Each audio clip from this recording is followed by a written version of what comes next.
La vida tal y como la conocemos puede darse en condiciones extrañas, incluso en lugares que no reciben oxígeno o la luz del sol. Pero en ningún lugar puede haber vida si no hay al menos un poco de agua. No es casual que en muchas culturas el agua represente a la figura materna, la que alimenta, cobija y consuela, pero también a la destructora iracunda. Durante años, creímos que al sumergirnos en ella, cuerpos y espíritus se limpiaban de toda impureza. En lengua vietnamita, la palabra lluvia designa también la patria o el hogar. Desde la Revolución Industrial, los empresarios acapararon manantiales y ríos, no solo para producir todo tipo de objetos, sino para desechar una inmensa cantidad de químicos contaminantes, dejando a las poblaciones cercanas sin agua para beber. En ir a buscar agua a una fuente aledaña, las personas invierten varias horas del día. Por lo general son las mujeres y los niños los encargados del abastecimiento, y muchas veces esta responsabilidad familiar les impide asistir a la escuela. Los expertos nos dicen que el volumen del agua contenida en el planeta es el mismo desde nuestros orígenes y no va a disminuir, pero también nos aclaran que contaminarla de manera irreversible, privatizarla o hacer un mal uso de ella equivale a desaparecerla. Mientras unos cuantos individuos mantienen inmensos campos de golf, pastizales y piscinas, pueblos enteros carecen de ella. Quienes acaparan el agua, acaparan la vida y nos condenan a todos los demás a la muerte. Bienvenidos al programa de la revista de la universidad. Hoy recibimos a David Lorente Fernández. Muchísimo gusto. Es un etnólogo del Instituto Nacional de Antropología e Historia, especializado en las culturas nahuas de la Sierra de Texcoco y en particular sus relaciones con el clima, con el agua, con la medicina. De hecho, vienes aquí con un libro nuevo, precioso, llamado El cuerpo, el alma, la palabra. Medicina nahua en la Sierra de Texcoco. Felicidades. Muchas gracias. Salió el 30 de enero 2020, como decíamos, en SAFE, justito antes de la pandemia que ha detenido tantos libros, tantos proyectos. Sí, así es. Salió por los pelos, como quien dice, ¿no? Casi, casi. Y de hecho, en la Sierra de Texcoco, ¿cómo viven la pandemia? Pues la mayoría de las zonas se han aislado voluntariamente de la ciudad cuando empezó, ¿no?, a difundirse el virus. Y pues yo creo que relativamente bien se mantienen el cierre, ¿no? Sí, sí creen, o sea, sí tienen fe en la medicina, siguen las Sí, instrucciones. sí. La medicina, digamos, la de López-Gatell y la de la Secretaría de Salud Pública. Es complicado la articulación entre la biomedicina, la medicina científica, con la medicina tradicional, ¿no? Pero digamos que sí coexisten las dos y que sí hay una creencia o aceptación de la existencia de virus y de la pandemia, ¿no? Perfecto. Sí. Bueno, es que hay regiones donde ha sido un poco complicado todo esto. Ajá. Bueno, y quiero, a ver, por ejemplo, ahora estamos en junio de 2020, empiezan algunas lluvias muy fuertes en esta región. Vamos a hablar de unos personajes llamados graniceros. Sí. Y con estas últimas granizadas, me atrevo a pensar que tienen más trabajo que de costumbre, ¿o no es estacional este tipo de oficio? Bueno, así es. Lo que sucede es que, digamos que las funciones de los graniceros se han ido transformando en los últimos años, siendo en principio, en origen, unos especialistas dirigidos al culto agrario, podríamos decir, a regular la llegada de las lluvias, que llueva cuando tiene que llover, que deje de llover, agradecer que ha llovido, y también a controlar los fenómenos atmosféricos más adversos, como el granizo o los vientos. ¡Qué poderosos! Sí, se les atribuyen, son unos personajes muy controvertidos y con una personalidad en general bastante compleja, porque, bueno, en Mesoamérica habitualmente los especialistas rituales, los terapeutas, los chamanes, que tienen mucho poder, lo tienen para todo. Entonces cada uno va a dirigir si va a usar ese poder, digamos, para lo que nosotros llamaríamos el bien o para la destrucción, pero es un poder de gran potencia y en abstracto que depende de la gestión de cada persona en específico. Oye, esto me recuerda a cualquier persona que tiene poder. Los poderes políticos también nunca sabes si van a hacer el bien o el mal. Claro, así es. Y yo creo que es una parte inherente al poder, ¿no? Por supuesto, que se puede usar para el bien y para el mal. Claro. Cuéntanos bien cómo son estos graniceros. Yo no había escuchado hablar de esto antes de empezar a leerte. Ajá. Bueno, los graniceros son un tipo de especialista que existe en diferentes regiones de México. Podríamos decir muy sucintamente que se distribuyen en el centro de México y en zonas con cultura nahua, o sea, comunidades indígenas nahuas o comunidades que ya no se declaran abiertamente nahuas, pero que tienen una herencia nahua que se manifiesta en diferentes... Por ahí leí que habían también entre los zapotecos. Hay especialistas, digamos, controladores del clima en muchísimas culturas, pero con el nombre de graniceros o tiemperos o conjuradores son principalmente en las áreas de tradición nahua. Así es. Sí, pero es un especialista, digamos, que con otras características existe en otras culturas. Entonces, ¿no? bueno, me supongo que son entonces especialistas muy importantes en una comunidad agraria, en una sociedad agraria. Sí. Y entonces, como dices, tú dices, controlan el tiempo, controlan el temporal. ¿Cómo hacen eso? Para empezar, ¿quién los elige? ¿Cómo es todo este proceso? ¿Cómo llega a ser un granicero? ¿Hay una escuela? ¿Hay una tradición? Esa es muy buena pregunta. Generalmente no es un trabajo que se elija, sino que te eligen, ¿no? La forma de elección, hay diferentes modalidades, pero principales, te cae un rayo. Ahora voy a explicar más sobre eso. Bueno, varios, no solo uno, varios. Sobrevives exitosamente al golpe de rayo y ahí empieza un proceso complejo de iniciación, ¿no? Y de aprendizaje. Otro puede ser que sobrevives a una serie de enfermedades relacionadas con el agua, enfermedades culturales, digamos, no de nuestro sistema de medicina, sino enfermedades, pues en antropología se llaman síndromes de filiación cultural, es decir, enfermedades asociadas con espíritus que viven en el agua, que nosotros no reconoceríamos como enfermedades. Entonces para comprender esto tenemos que también entender que hay espíritus que viven en el agua. Claro, así es. Entonces tenemos el rayo, la enfermedad y también tenemos los sueños. Hay personas que se... Y por último, también existe a veces una transmisión hereditaria, ¿no? Si una persona, su padre fue granicero, tiene normalmente muchas aptitudes para hacerlo. Él también. Entonces, se inicia. ¿Y cuál es y cómo practica su profesión? Bueno, aquí lo principal es que la persona que va a elegir, bueno, los seres que van a elegir a un ser humano como granicero son los espíritus que controlan el agua, según estas culturas, de acuerdo con estas culturas. Estos espíritus en la zona de Texcoco reciben el nombre de aguaque, que es un término prehispánico, náhuatl, que significa dueño del agua. Es un término que aparece en las fuentes antiguas, aparece en Sahagún como un auxiliar de Tlaloc, ¿no? Son ayudantes menores. Estos seres, según la concepción local, viven en los cuerpos de agua, viven en los manantiales, hay un sistema de manantiales muy desarrollado, y hacen los rayos, hacen el granizo y hacen la lluvia. Entonces van a decidir que cierta persona, porque les parece adecuada, la van a reclutar, ¿no? Generalmente son personas que se consideran muy fuertes anímicamente, porque no cualquiera puede gestionar esa mediación, ¿no? Entonces, ellos van a elegir personas que por una serie de características se consideran fuertes, ¿no? O capaces de sobrevivir rayazos. Exactamente. Sí, que no se espantan, que pueden enfrentar. Entonces, les va a caer un rayo, con el rayo van a quedar inconscientes. Durante ese tiempo, estos seres se llevan el espíritu de la persona al interior del agua y hacen con él una serie de, digamos, de transacciones y luego lo devuelven al cuerpo en otro rayo. Nadie debe tocar a una persona a la que le cayó el rayo, porque si la tocas, esa persona muere, según la concepción local, ¿de acuerdo? Solo otro granicero puede actuar sobre esa persona. Cuando la persona revive, digamos, esa persona ya tiene unas cualidades diferentes al común de los mortales. Lo que sucede básicamente es lo siguiente. Los espíritus dueños del agua son espíritus humanos transformados en otra categoría de ser. La concepción de los nahuas es muy compleja, no la voy a describir, pero digamos que hay varios componentes anímicos, varios tipos de almas que componen a la persona. Un alma se llama espíritu y es un alma separable, puede salir de ti. Y, por eso te la pueden robar. Exactamente, te la pueden robar y puede continuar viviendo fuera, aunque muera el cuerpo de la persona, ¿no? Los aguaques básicamente son seres que eran humanos, le robaron el alma, el espíritu, no los curaron, no fue restituida el alma en el organismo, la parte corporal de la persona murió y ese espíritu continuó su existencia como un dueño del agua. Digamos que cambió ontológicamente, ¿no? Se convirtió en otra cosa. Y el granicero, cuando le cae el rayo, su espíritu va a salir y va a convivir de igual a igual con estos ex espíritus humanos, ¿no? Aquí hay un aspecto muy importante que es la alimentación, ¿no?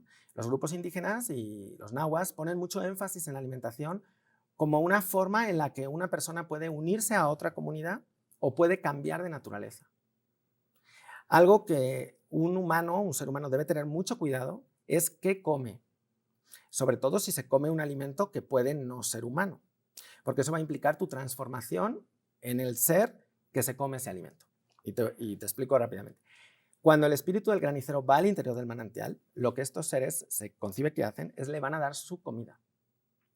Entonces, cuando el espíritu del granicero come su comida y la come junto con los demás, digamos, como sucede con nosotros cuando se hace una comida que crea comensalidad, por un lado, forma parte de esa comunidad social de los otros seres, porque come con ellos, pero el hecho de comer un alimento que no es humano opera en él una transformación muy profunda que lo va a empezar a llevar en otra dirección.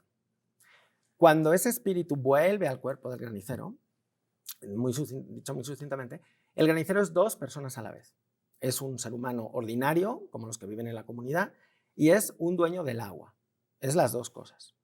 Y eso es lo que le va a permitir convertirse en un mediador entre los dos mundos, ¿no?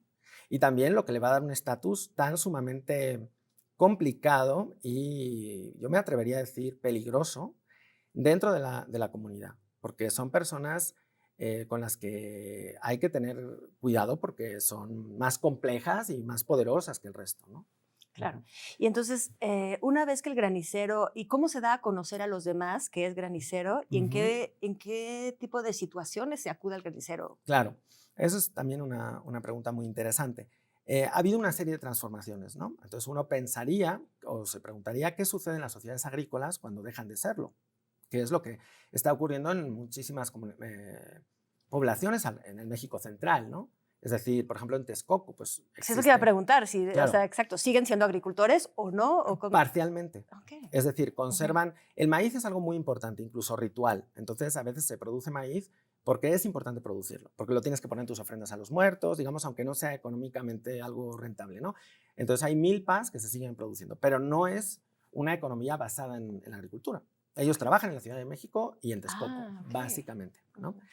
Entonces la pregunta antropológica es ¿por qué no desaparecen unos especialistas en este caso? Y Texcoco es un ejemplo entre más casos en los que pasan cosas así, ¿no? Y lo que podríamos responder ante eso es que hay en juego concepciones muy complejas que no desaparecen al cambiar el medio económico. Es decir, si yo pienso que mi cuerpo está formado por diferentes entidades, si yo pienso que porque mi cuerpo es así, me puedo enfermar de ciertas enfermedades, eso no desaparece así, digamos, de golpe porque cambia la economía, ¿no? Entonces, lo que en antropología se denomina el concepto de persona, el concepto de cuerpo, es muy resistente a los cambios. Y eso hace que tú que te puedas enfermar de algo y que necesites a un terapeuta específico para curar eso. Aunque las funciones del granicero se han transformado y hoy en día no están, antiguamente se podía ver, bueno, antiguamente en los años 70, 80, graniceros realizando las tareas de alejar el granizo o de pedir la lluvia. Estas son actividades que han disminuido y en la actualidad son principalmente terapeutas. Ok, en los 70, entonces hasta los 70, digamos, se podía uno ir a pedir, oye, necesitamos lluvia, o él solito sabía que necesitaba pedir la lluvia. No, o sea, se solicitaba. Se solicitaba. Uno buscaría al granicero y le pediría que necesitaba lluvia. Generalmente era algo colectivo, era la comunidad la que pedía, ¿no? Ellos tienen actuaciones comunitarias y actuaciones individuales. Desde los años 70 a esta parte se han ido modificando, digamos, las actividades. Yo creo que y esto es algo difícil de determinar porque no es algo que se pueda censar, digamos, ¿no? Pero lo primero que se transformó fueron las peticiones de lluvia en esta región, que fue lo que se fue reduciendo. El tema del control de que el granizo no destruya tu cosecha es algo que continuó bastante más tiempo, pero hoy en día no es tan común. Y hoy la labor fundamental del granicero es que es un terapeuta de las enfermedades que producen estos dueños del agua. ¿Sabes qué vamos a hacer? Vamos a introducir una pausa. Ajá. Y vamos a regresar con la nueva función del granicero, del control del clima. Ajá. Al control de la salud. Claro, me parece. ¿Te parece? Me parece perfecto. Bueno, pues nos damos una pausa y volvemos enseguida después a seguir hablando de esta figura de los graniceros en la cultura náhuatl.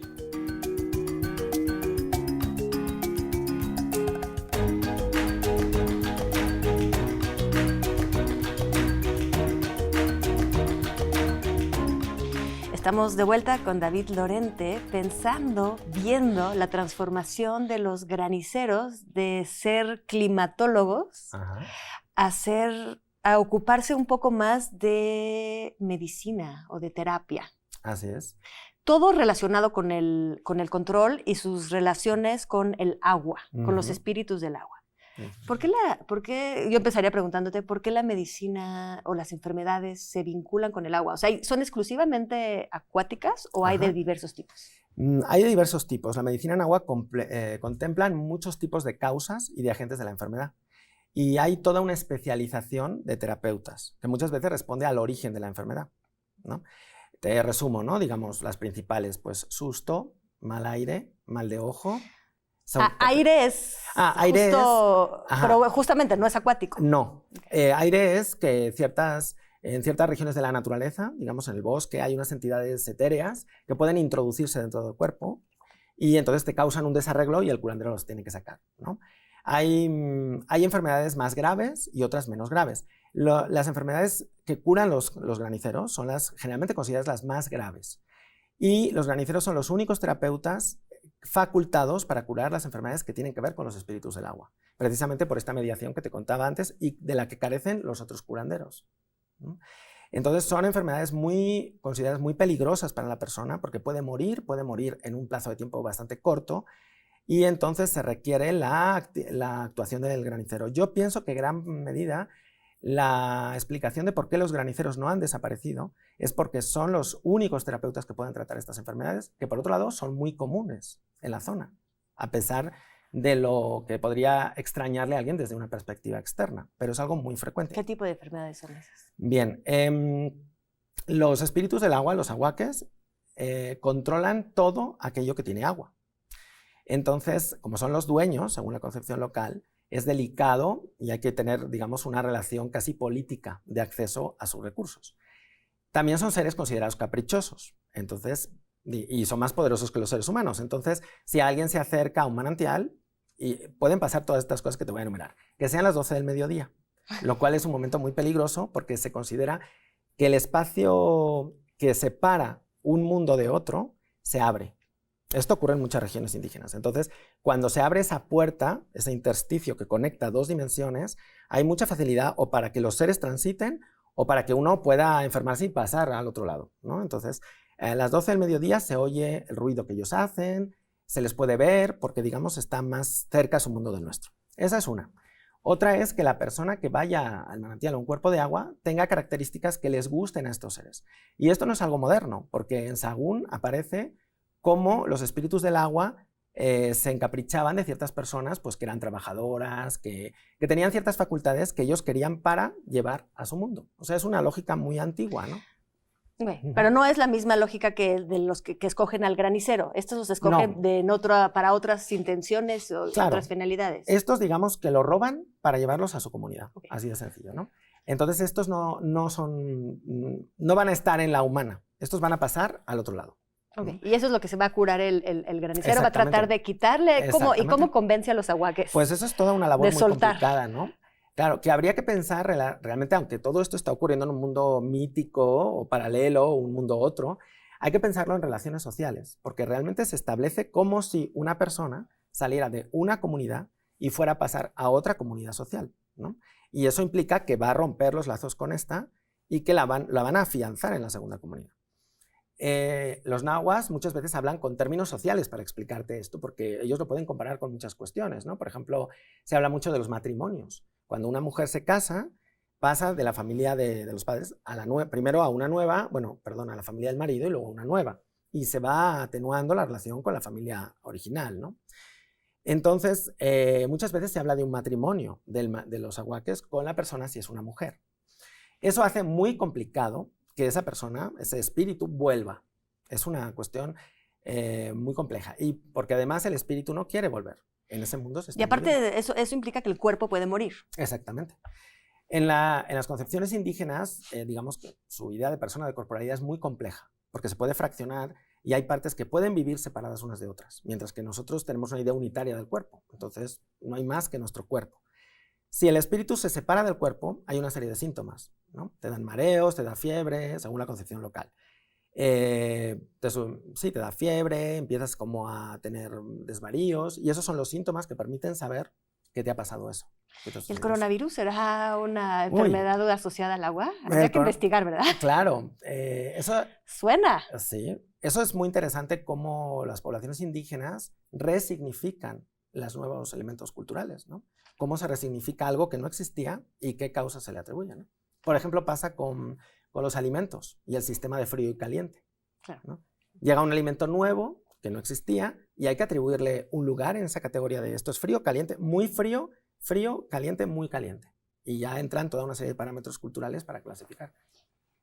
¿Y qué te hacen? O sea, soy un poco ignorante en o sea, sí he escuchado, no, ay, no hay que comer este alimento. Sí. Se escucha mucho, que los que vivimos en la Ciudad de México, o por lo menos en esta región. Ajá. Desconozco si en otras regiones, en todas las regiones de Mesoamérica sucede lo mismo. Todos hemos escuchado hablar de que hay que tener cuidado con ciertos alimentos fríos a ciertas horas y ciertos alimentos calientes a ciertas horas. Ajá. ¿Me podrías dar la razón exacta de esto o no? Mira, hay un debate hubo un debate hace mucho tiempo sobre el origen de la dicotomía entre frío y calor, porque existe en varias culturas y está difundido en toda Mesoamérica, ¿no? Y existe en América del Sur y en principio, hubo dos posturas, ¿no? Una que decía que había venido de la península, que era una idea originalmente en España, y otra que decía que era genuinamente mesoamericana, ¿no? Entonces, es un debate complejo. Se apunta a que en México es algo como, pues dentro, muy local, ¿no? Digamos, aunque haya tenido influencias externas.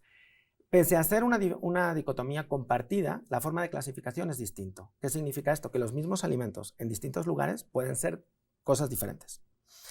Generalmente entran en juego, pues es muy complicado porque es algo que uno aprende sin que te digan cuáles son los criterios. O sea, te dicen esto es caliente, esto es frío, esto es caliente, esto es frío, y tu mente va infiriendo y ya sabes. ¿Y cómo se combinan? ¿Eso Claro. lo saben los Sí, pobladores claro. o hay que ir a consultar a alguien? No, eso forma parte de la vida cotidiana de las madres, las madres ocupan un lugar de terapeutas muy importante. Por ejemplo, rescaté en el libro muchos testimonios de cómo curan las madres de familia. Y es algo muy interesante porque ellas tienen una concepción del cuerpo, de las enfermedades y del uso de los alimentos como medicina. Muchas enfermedades se generan por un exceso de calor o un exceso de frío, y tú tienes que contrarrestarlas con alimentos del signo opuesto, ¿no? No le puedes dar a un niño que tiene una enfermedad mucho calor un mango, por ejemplo, el mango Manila ocupa un rango muy alto de calor, Okay. ¿no? Entonces, eso se va aprendiendo y se va equilibrando los componentes calientes y los fríos, ¿no? Sí. Y lo abarca todo, animales, bebidas, todo. Y los graniceros, entonces, una vez si la madre no pudo curar la enfermedad y reconoce que se trata de una enfermedad de agua, sí. Quizás acuden al granicero, ¿él qué tipo de terapia aplica? Bueno, lo primero que va a hacer el granicero es comprobar que efectivamente se trata de una enfermedad que entra dentro de su competencia, ¿no? Puede ocurrir que, las mamás dan muchas vueltas, se llama itinerarios terapéuticos, hasta que saben qué pasa, ¿no? Si otro terapeuta eso cae en sus manos, lo va a redirigir a un granicero, ¿no? Ahí se ve muy bien su poder. El granicero tiene que saber la gravedad de la enfermedad, qué hizo el enfermo desde la perspectiva de los dueños del agua y qué quieren a cambio para devolver el espíritu. Básicamente el granicero va a trabajar con los sueños. O sea, otra vez es un intermediario, es una negociación. Es una negociación. No se mete, aquí veo muchas hierbas, no Sí. se mete con hierbas, con medicina, con herbolaria. Sí, también, porque dentro de este proceso muy complicado, la ausencia del alma dentro del cuerpo te va a producir desórdenes en el cuerpo de calor y de frío y que vas a tener que paliarlos con herbolaria. Digamos que es una medicina muy compleja y que involucra muchos niveles, ¿no? Entonces, aunque el granicero es más bien un chamán, en el sentido de que trabaja con las almas, también va a recurrir a la medicina herbolaria y a otras medicinas también, ¿no? Te interrumpí, perdón. Sí. Estabas hablando de entonces se mete en los sueños. Ajá. Los graniceros son especialistas de los sueños, ¿no? Eso significa que después de que le cae el rayo va a tener que aprender a soñar. Y aprender a soñar es un proceso complicado. Aprender a soñar lo van a llevar los espíritus del agua. Le van a enseñar. Básicamente, soñar para los graniceros y en general para los nahuas consiste en que tu espíritu sale del cuerpo mientras tú duermes. Entonces, no hay sueños en el sentido de divagaciones mentales, como concebiría la psicología occidental. También los hay sueños intrascendentes, ¿no? Pero generalmente un sueño son las experiencias que tu espíritu vivió cuando estaba fuera del cuerpo. De hecho, lo hablamos en un programa muy reciente sobre nahualismo con Roberto Martínez, ajá. que nos explicaba precisamente este Sí. mundo de la noche, donde haces otro tipo de acciones, Claro. encarnado en otro tipo de ser. Uh-huh. En tu nahual. Exactamente. Y eran actos reales que sucedían en ese otro lugar y que tenían consecuencias en el mundo, también en el mundo del día. Exactamente. El sueño, digamos, no es una especie de experiencia alienada o de forma de que tu cerebro, una experiencia compensatoria, sino una experiencia tan real y a veces más de lo que ocurre en el mundo de la vigilia. Por eso se toman tan en serio los sueños Y se pregunta. Entonces, ¿qué tipo de sueño de curación, sabes? Claro, él se va a trasladar al interior del mundo del agua, que es percibido de una manera diferente a como uno ve el agua a simple vista, digamos, ¿no? Va a acceder a ese lugar y va a intentar averiguar qué pasó con esta persona que se enfermó, qué hizo, ¿no? Si es que les gustó o, no te he comentado antes, puede romper algo del agua cuando alguien va al manantial, como no se ve, es otro mundo, pisa y rompe algo, ¿no? Hay dos mundos ahí en contacto, ¿no? Digamos, como una realidad paralela en la que se puede ocurrir esto. El granicero va a saber, a veces una metáfora muy buena es de abogado, ¿no? Dicen, él es un abogado, él va a ir allí a preguntar qué pasó. Y entonces le van a decir, no, pues pasó esto, o no, nos gustó y queremos esto a cambio. Esto que piden a cambio va a ser la ofrenda que va a llevar. Es una ofrenda muy complicada porque tiene que ser muy valiosa, más que el enfermo con el que se quedaron ellos, para que les compense, ¿no? Hacer ese cambio. Es un proceso muy largo, que lleva mucho tiempo, que es arriesgado para el granicero mediar, puede enfermarse él, y que suele acabar con el cambio del espíritu por una ofrenda que se deja allá. En el manantial o donde se cree que fue cogida la enfermedad. Exactamente, donde se cree que se quedó el espíritu atrapado.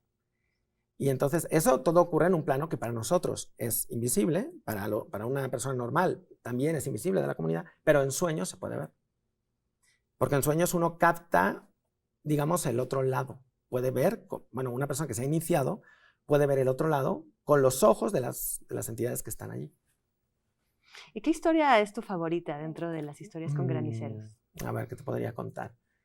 Pues es algo muy interesante porque, bueno, hay que decir que para llegar a esto, la mayoría de las comunidades no van a hablar directamente sobre esto, ¿no? Están muy persuadidos de que a una persona de fuera no se puede contar algo así, ¿no? Digamos. Entonces, la labor del antropólogo lleva mucho tiempo para acceder a este tipo de conocimiento. No es algo que uno vaya a recibir el primer día, ¿no? Entonces, a mí me costó mucho tiempo descubrir que había graniceros vivos, incluso viviendo en la comunidad, o sea, haciendo trabajo de campo en la comunidad.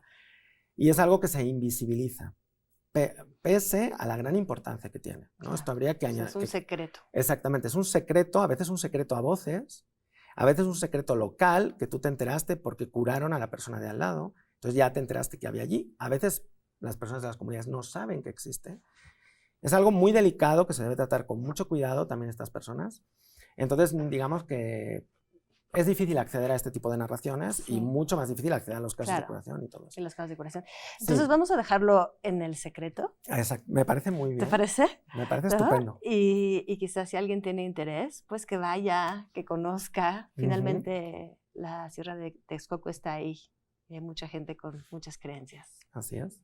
Interesantísimas. Muchísimas gracias. Muchas gracias a ti. Por introducirnos a los ahuaques, los espíritus del agua y su relación con los humanos. Pues bueno, ha terminado un programa más de la revista de la Universidad. Nos despedimos por esta semana y nos vemos la próxima semana a la misma hora.